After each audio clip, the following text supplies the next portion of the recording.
Le marché du commerce électronique a connu une montée substantielle au cours de ces dernières années et ne montre aucun ralentissement. Désormais, l'on a la possibilité de chercher, de commander et même d'acheter depuis chez soi et en un seul clic. Acheter devient un jeu d'enfant. Cependant, le e-commerce n'est pas qu'une partie de plaisir. Avant d'aborder les inconvénients du commerce électronique, nous en examinerons les avantages et nous verrons pourquoi il est récemment devenu une option plus attrayante que le commerce physique.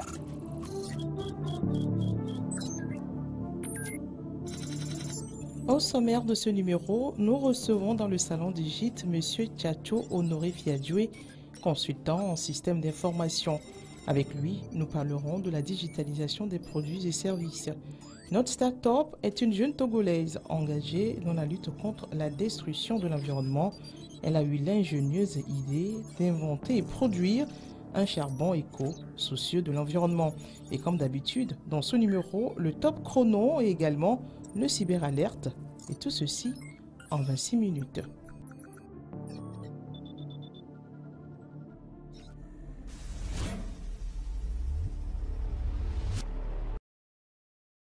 Bonjour. Bonjour madame. Comment allez-vous?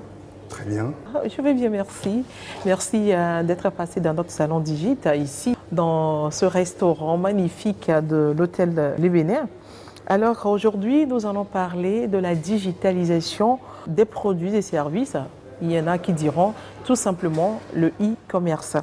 Professeur, dites-nous, quel est le rôle de la digitalisation dans la gestion commerciale?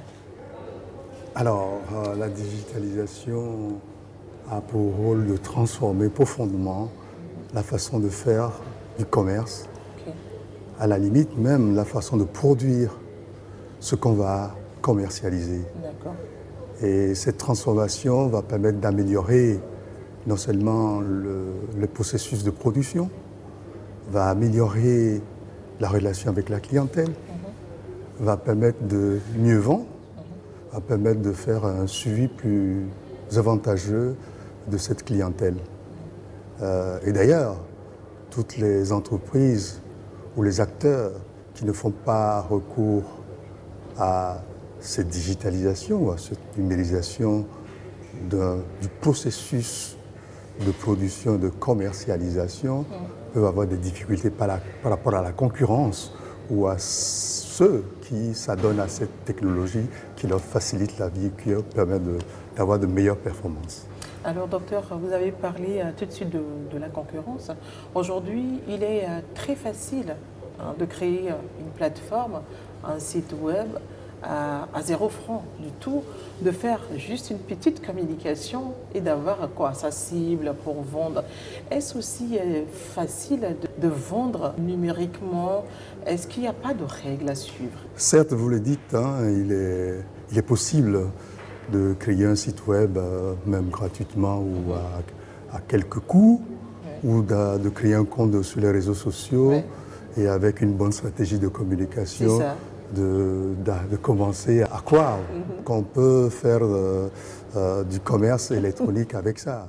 C'est vrai, on peut avoir quelques visiteurs, mais ce n'est pas évident de pouvoir assurer une bonne clientèle, un bon suivi avec cette simplicité-là. Certes, on peut démarrer, mais très tôt, il y a des défis à surmonter et il y a des règles à suivre. Le premier défi qui vient, c'est déjà de trouver le produit qu'on veut mettre sur la toile pour vendre. Il faut que ce produit corresponde aux besoins des internautes. Il faut aussi, bien entendu, faire une étude du marché, s'assurer que est-ce que mon produit va correspondre aux besoins de ceux qui vont venir sur le net. Une fois ceci fait, il va falloir s'assurer que ce que je mets sur la plateforme est assez attirant pour que les gens viennent. Il faut que j'arrive à faire de la publicité ou du marketing pour faire du mail aux gens, peut-être à identifier un public cible. Il faut que votre site soit assez sécurisé pour pouvoir vendre. Il faut que vous preniez des précautions pour la livraison, parce que vous êtes à distance, comment il faut que vous preniez des mesures, que vous gérez, comment si éventuellement un retour va arriver. Donc tous ces aspects, il faut avoir une bonne stratégie pour pouvoir assurer tout cela. Donc ce n'est pas juste Et puis il faut avoir du stock. Quand quelqu'un vous commande, vous pouvez livrer dans les délais. Donc certes, c'est possible, mais il y a des règles à suivre. Dialoguer avec le client. Je viens sur votre site. En demeurant, si j'ai des questions à poser, il faut que j'ai du répondant. Ouais. Soit à travers un email, et je sais que je peux recevoir une réponse rapidement, ou même un chat en ligne. Sur certains sites marchands, vous vous connectez, quand on sait que vous êtes connecté, il y a quelqu'un qui vient avec un chat pour savoir si vous avez besoin d'aide. C'est ça. D'accord? Donc c'est dynamique. Quand vous parlez des images séduisantes, moi je me dis, est-ce que être en face, parce que commander un livre forcément, c'est de ne plus être en contact physique avec l'autre qui est derrière sa plateforme. Que la peur de se trouver en face d'un produit ou service qui ne sont pas conformes à ce que nous voyons sur la plateforme n'est pas une contre-publicité pour cette entreprise-là. Bon, si des précautions sont prises, les précautions dont je parle tout à l'heure... Parce qu'il y en a qui ont acheté des robes qui n'ont rien à voir avec ce qu'ils ont vu sur la plateforme. Oui, je pense que pour donner une certaine crédibilité à votre site, il faut avoir plusieurs règles. Okay. D'accord? Il faut que d'abord les images soient assez attrayantes, soient des images de bonne qualité. Donc ne dites pas je vais prendre mon téléphone pour faire ça. Quand bien même il y a des téléphones qui ont de très bonnes résolutions, donc il faut faire l'investissement d'avoir un outil assez puissant pour prendre des photos de qualité. On peut même mettre le client en immersion par rapport à une situation, par exemple de dire quelles sont les tailles des habits. Vous prenez des habits, de donner des vraies dimensions des tailles. Par exemple, de dire en taille américaine, ça fait ça, en taille française, ça fait ça. Donc ces informations peuvent permettre au client de pouvoir choisir en fonction de sa région ou d'où il vient. Puisque vos sites peuvent être visités par des gens venant de partout. Même si le site est multilingue, ça permet de pouvoir attirer d'autres personnes. Donc il est important de pouvoir peut-être même décrire les articles que vous voulez vendre, peut-être mettre en exergue les avantages et les caractéristiques avantageuses de votre site. Par exemple, dire, moi, je vends un produit bio, un produit fait main, ou quelque chose comme ça qui donne de l'attrait à votre produit. Et aussi, ce qui est important, c'est de mettre le client en confiance en proposant peut-être des évaluations de votre site par des clients antérieurs qui disent « moi je suis satisfait de telle personne » ou à chaque fois que vous vendez, vous donnez une possibilité à la personne de vous noter, de noter la qualité de ce que vous avez vendu, de noter la livraison. Donc tous ces aspects peuvent permettre de mettre en confiance ceux qui vont venir plus tard. Professeur, nous sommes allés à la rencontre de quelqu'un qui fait dans l'e-commerce. Alors, un reportage qui a été préparé et réalisé par notre équipe. Reportage que je vous demande de suivre avec nous. Tapoter, partager, interagir. Un rituel bien rodé pour Dame Sika qui passe des heures sur son téléphone à animer sa boutique en ligne. Son objectif, booster les ventes et fidéliser sa clientèle. 4 000 francs ma chérie, c'est à 4 000. C'est à 4 000 francs. Ce matin, la vedette de sa boutique, ce sont ses chaussures d'une marque prestigieuse. Et les abonnés ne tardent pas à réagir. Donc vous voulez ça en 40 heures. 40 heures, non, il est bien. 40 heures, ça c'est 40 heures. 40 heures, par contre, mais vendre sur les réseaux sociaux n'est pas une mince affaire. Entre les commandes annulées à la dernière minute et les hésitations des clients, il faut savoir convaincre et s'adapter. Si tu veux vendre, tu dois faire là un peu de comédie. Tu ne dois pas être tellement sérieuse là. Si tu es sérieux, il n'y a pas les gens. Donc tu vas faire rire un peu et puis les gens viennent dans le live et puis elles achètent. Il y a certains gens, ils vont payer, ils vont donner le numéro et l'adresse. Et le livreur amène la chaussure, on les appelle, ils ne décrochent pas. Il y a certains même, elles vont te dire de garder la chaussure qu'elle va venir prendre, après elle ne vient pas. Un mois après, elle t'appelle que oui, tata, j'ai ma chaussure avec toi. Quand tu dis que tu as déjà vendu, elle se fâche contre toi. Voilà, il y a plein de colis là-bas. Elles vont te dire, gardez, je vais passer, elles ne viennent pas. Elles ne viennent pas. Parfois même sur le terrain, et le livreur les appelle, ils vont indiquer leur maison. Arrivé là-bas, ils ne décrochent pas. Quand le livreur rentre maintenant, à ce moment, eux-mêmes, ils vont rappeler que le livreur n'a qu'à revenir. Comme Sika, la maison Deka Beauty Hair Shop a développé sa propre stratégie pour attirer et fidéliser sa clientèle. Mes chéris, donc là, ça c'est la bonne street hair. Bonne street hair. Mes chéris, vous-même regardez. Qualité supérieure. La promotion continue avec Deka Beauty Empire. Ça, ce sont des bons signes. D'abord, je vais vous présenter la couleur nature. Dans cet univers hautement concurrentiel, passion et détermination sont de mise. Donald, lui, mise sur des techniques de persuasion pour séduire une clientèle majoritairement féminine et l'aider à faire son choix. Quand tu travailles pour soi-même, c'est mieux. Donc souvent, moi, je pense que travailler pour soi, c'est un truc qui libère. Donc c'est pourquoi j'ai choisi le e-commerce. Souvent, je fais des publicités, des promotions sur mes articles. Donc vu que j'ai aussi des clientes qui reviennent de l'extérieur. De nos jours, c'est les réseaux quoi. Sans les réseaux, rien ne passe. Parce que rien ne passe en fait.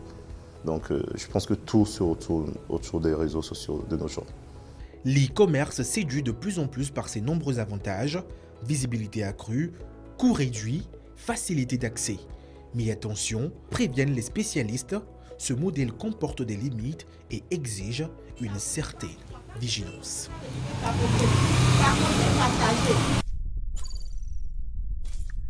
On a suivi ensemble le reportage. Pour le client d'abord, il faut le prix de la commande, il faut le prix de la livraison et quelquefois, c'est la marchandise à la livraison qui est retardée de plusieurs heures. Comment est-ce qu'on peut régler ça? Bien entendu, c'est vrai qu'il faut maîtriser les différents aspects. On a parlé de la qualité du produit, Oui. On a parlé de la livraison. Justement, cette livraison, il faut pouvoir informer le client, de savoir quel est le délai de livraison moyen. Ok. Au moins, ça peut rassurer. Donc, il y a non seulement le délai de cette livraison, mais il y a également le coût de cette livraison qu'il faut pouvoir maîtriser. On peut, disons, stratifier les coûts de la livraison. Okay. Au-delà de ce coût que vous payez soit directement aux marchands de e-commerce ou aux livreurs, bien entendu, il peut y avoir d'autres coûts cachés. Professeur, dans ces cas-là, pour le client, est-ce que ça vaut encore la peine? Je crois qu'il faut accepter le service. Vous allez au marché, vous allez bien entendu prendre un véhicule ou un Zénidien pour aller au marché. Donc, il y a ce coût inhérent. À la limite que vous récupérez par quelqu'un, il y a le temps que vous perdez pour aller au marché. Ouais. Alors que vous pouvez vaquer ce temps à d'autres activités et peut-être aller gagner de l'argent ailleurs pour pouvoir payer un livreur qui vous livre un article. Je crois que c'est bien fait. Et puis, bien entendu, si on fait du e-commerce, il y a une disponibilité 24 heures qui 24. Ouais. Je suis chez moi, j'ai envie, je dis n'importe quoi, j'ai envie de porter un habit demain pour un mariage. Si je veux un site, je peux le commander pour qu'on me le livre demain à 9 heures. Alors que j'avais eu l'idée à 23 heures.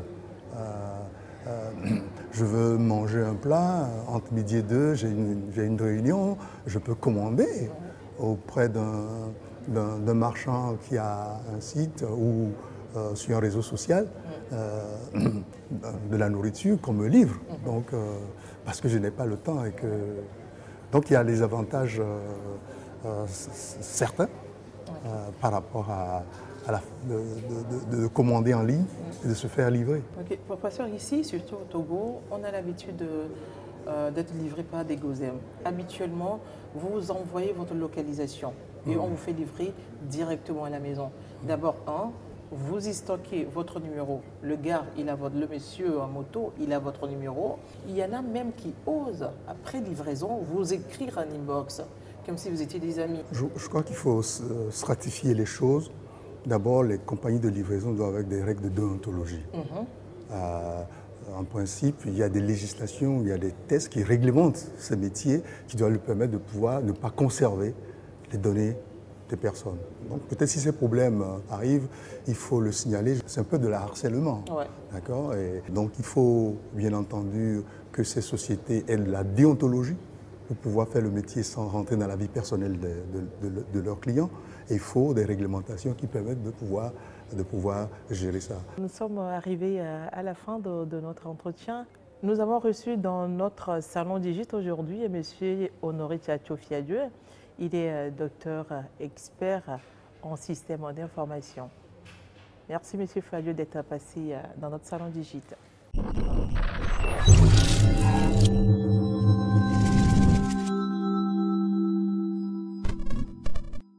Aujourd'hui, nous allons à la découverte d'une jeune Togolaise défenseur de l'environnement. Ayele Kwevi Koko est la fondatrice de Africa Eco World, une structure soucieuse de l'environnement. Elle invente une charbon écologique à Kanyoué, une solution qui protège l'environnement. Nous avons fait un tour dans sa petite usine pour vivre l'instant fabrication. Mais avant de faire cette immersion, je vous propose de suivre avec nous ce reportage. C'est ici, dans cet atelier de fortune, que Sévérine, avec les moyens mécaniques, fabrique ce charbon écologique à Kanyoué. Un produit purement obtenu à base des objets de récupération. Soucieux de la protection de l'environnement, la plupart des matériaux sont des résidus agricoles. La procédure est délicate, les agents se doivent d'être méticuleux pour une parfaite réussite du produit fini. C'est les débris agricoles qu'on utilise, notamment les balles de riz. On prend également les coques de noix de coco, on collecte en ville, qu'on trouve sur place et on les carbonise. Après, on utilise des liants pour lier. Actuellement, nous louons des tricycles et nous faisons le tour chez les bonnes dames que nous avons qui vendent les coques de noix de coco. Également, par rapport aux balles de riz, il y a la région de Kovié que nous essayons de joindre de temps en temps pour voir en saison. On prend les débris à l'issue des récoltes et on carbonise, on utilise ça pour produire le charbon.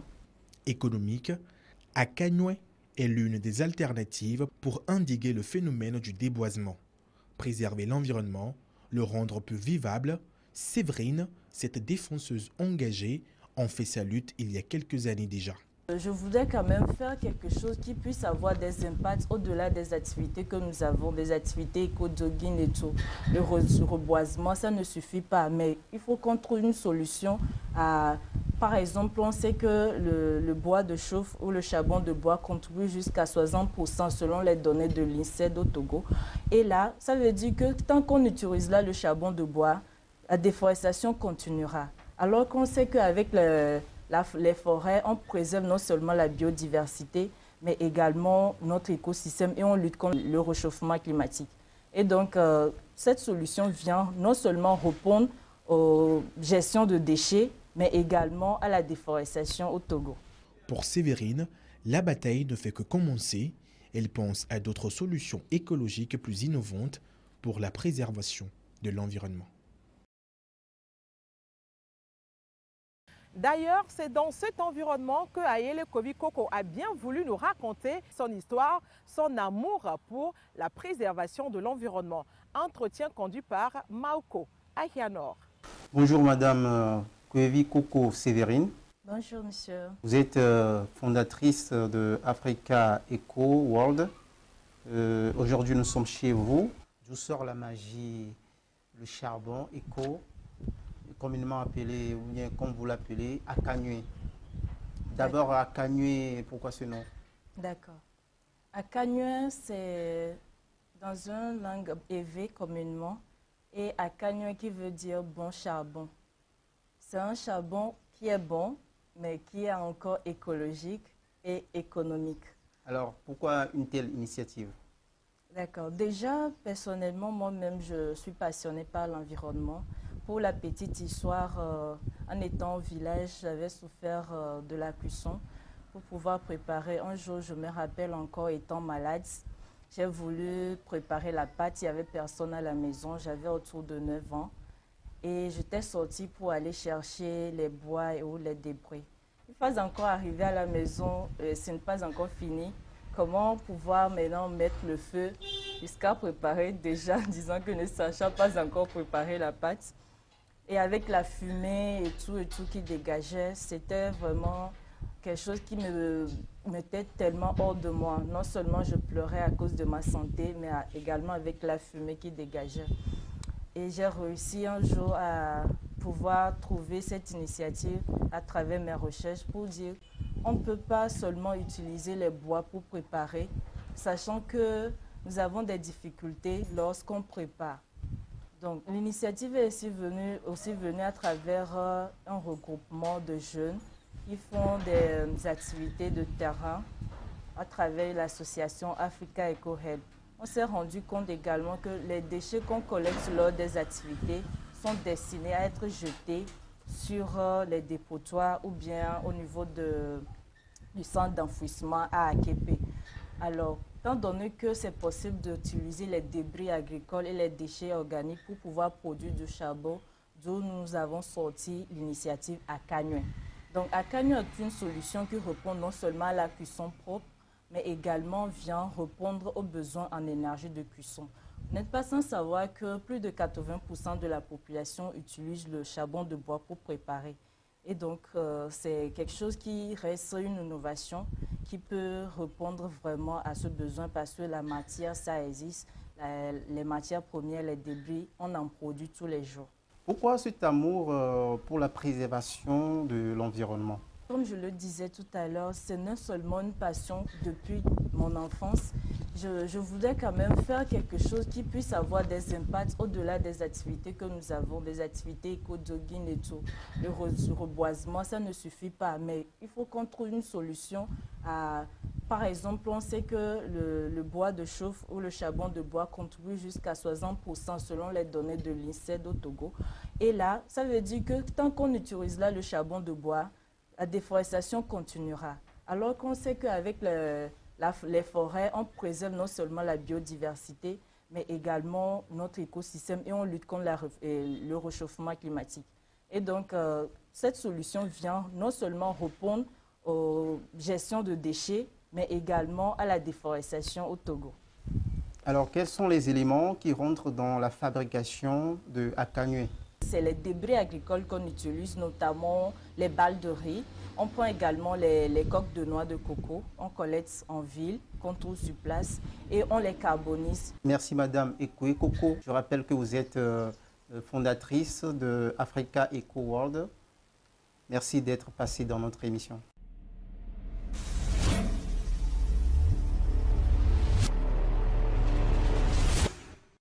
Vous l'avez compris, c'est notre rubrique Top Chrono et nous apportons des réponses pour des questions précédentes. C'est parti. Moi, c'est Merveille. J'aimerais savoir, lorsqu'on perd son téléphone, comment on peut le retracer grâce à son ordinateur. Merci. Si vous perdez votre téléphone, déjà, je suis désolée pour vous, mais il y a plusieurs manières de le retrouver.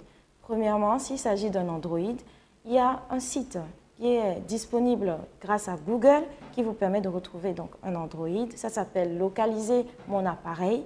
Et donc, vous allez directement sur ce site, vous vous connectez avec votre adresse Google donc, que vous avez utilisée pour vous connecter sur le téléphone Android. Ainsi, vous pouvez donc retrouver votre téléphone grâce à la géolocalisation. Quand il s'agit d'un iPhone, alors vous allez sur plutôt « Localiser » directement. Donc, c'est un site disponible grâce à Apple où vous pouvez encore une fois retrouver votre téléphone. Et de plus, à distance, vous pouvez verrouiller le téléphone ou vous pouvez supprimer toutes les données du téléphone afin que la personne qui l'a volé ne puisse pas y accéder. Mieux encore, vous pouvez faire sonner le téléphone et comme ça, si cette personne est encore dans votre entourage, vous pouvez, ou dans votre environnement, vous pouvez alors savoir que telle personne a pris votre téléphone et le retrouver. J'espère que vous retrouverez très vite votre téléphone. Bonjour, je m'appelle Jules. J'aimerais savoir c'est quoi une adresse IP. Merci. Alors, une adresse IP, c'est un ensemble de chiffres et parfois de lettres qui nous permettent d'identifier un appareil qui est connecté à Internet. Alors, cela est beaucoup utile, par exemple, lorsqu'il y a un crime qui est commis, ou bien un délit. Ça nous permet de retrouver cet appareil sur Internet puisqu'il comporte donc une adresse IP qui est donc personnelle, c'est-à-dire unique à chaque appareil connecté à Internet. Le nouveau Top Chrono a également enregistré 2 questions, évidemment, que je vous laisse de découvrir. Bonjour, je m'appelle Patrick. Je veux savoir comment retrouver le mot de passe de mon compte email après avoir oublié. Et de 2, comment retrouver un fichier que j'ai malheureusement supprimé dans mon portable. Merci. Plusieurs vidéos du président Emmanuel Macron en train de parler. Et nous allons soumettre également aussi à la machine la vidéo dite crédible, donc de l'individu en train de danser sur une musique rétro.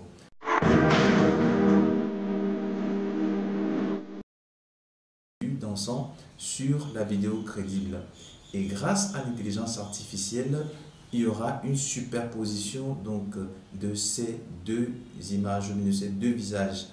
Donc il y aura un entraînement qui va se faire sur le logiciel de telle sorte à ce que parfaitement le visage du président Emmanuel Macron soit véritablement synchrone avec le visage donc, de l'individu qui dansait sur donc, cette vidéo. Et enfin, il suffira juste donc, de poser la voix du président Emmanuel Macron sur la vidéo. Et voilà comment se produisent les deepfakes. Et la question est aujourd'hui de savoir comment est-ce que nous pouvons faire pour déceler ces images ou déceler ces vidéos deepfake. Comment faire pour savoir si une vidéo que nous recevons aujourd'hui est une vidéo réelle ou un deepfake. Alors la première des choses est de faire une concordance entre le contenu de la vidéo que vous suivez et je veux dire le statut ou les valeurs de la personne sur la vidéo. Vous prenez la vidéo que nous venons de suivre tout à l'heure, nous voyons clairement qu'il y a une de ces vidéos sur lesquelles le président Emmanuel Macron est dans une boîte sur des musiques rétro. Le président de la République est une personnalité internationale et ne va pas se permettre de faire ces genres de danse publiquement. Le conseil, pour finir, est de faire très attention. Aujourd'hui, une vidéo peut devenir virale tout simplement parce qu'on fait dire à une personne publique quelque chose de faux. Et donc, il est très important d'avoir un œil pour bien scruter la vidéo et de pouvoir déceler les fausses informations.